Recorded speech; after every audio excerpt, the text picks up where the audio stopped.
হ্যাঁ হ্যাঁ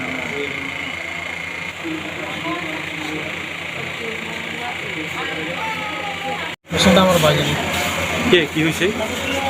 আজকে সকালে জলে পড়ছিল। কোন জায়গায়?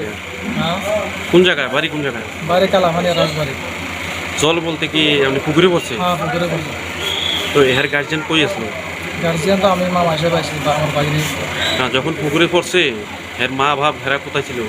বাড়িতে আসলো, তারা করতে পারতো না কি। মানে এদের অজান্তে পুকুরে পড়ছে। হ্যাঁ, এদের গার্জিয়ান কই এখন?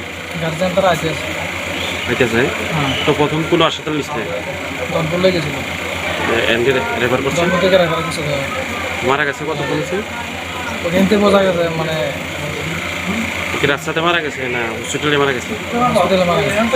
হসপিটালের আপনার সুবিধা ভালো না বলে ওইখান থেকে তারা এখানে রেফার করছে। ওইখানে ভালো মেশিনারি আছে, চেক করে দেখবো মানে মারা গেছে কিনা। এর নাম কি? জান্না ডাক্তার, হ্যাঁ, বাবুর নাম? জহির হোসেন। মার নাম? ফাতেমা। কোন পঞ্চায়েত ভাই? না, আমার হলো কালামানি পঞ্চায়েত, আর তারা হলো সোহাগুর পঞ্চায়েত। ওয়ার্ড নাম্বার জানেন? ওয়ার্ড নাম্বার তারটা জানা, আমার তো 4 নাম্বার ওয়ার্ড। বয়সটা কত বানু? 4 বছর। মেয়ে কোন কাজ করে? ছোটো বাচ্চা তো অঙ্কন করতে।